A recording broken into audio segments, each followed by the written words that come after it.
ఈ రోజు మనం అందరం చూస్తా ఉన్నాం.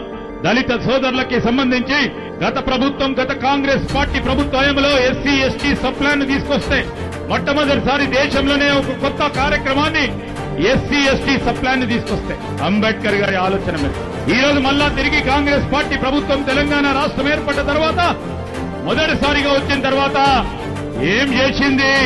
ఆ దళిత సోదరులు వేచి చూస్తా ఉన్నా ప్రధానమైన కార్యక్రమం కేటగరైజేషన్ చేసి ఈ రోజు చట్టాన్ని తీసుకొచ్చి దేశవ్యాప్తంగా దిక్సూచిగా నిలబడ్డ మొట్టమొదటి కాంగ్రెస్ పార్టీ ప్రభుత్వం ఇది తెలంగాణలో ఏర్పడ్డది. రాహుల్ గాంధీ గారి ఆలోచన మేరకు ఈ రోజు ఓబీసీలకు సంబంధించి, ఇతర వర్గాలకు సంబంధించి జనగణన చేయాలని ఒక దృఢ నిశ్చయంతో జనగణన చేసి రాబోయే కాలంలో ఓబీసీలకు సంబంధించి ఈరోజు అన్ని వర్గాలకు సంబంధించిన ప్రజానికానికి న్యాయం చేయాలి అనే ఉద్దేశంతో జనగణన కార్యక్రమాలు చేయటం జరిగింది.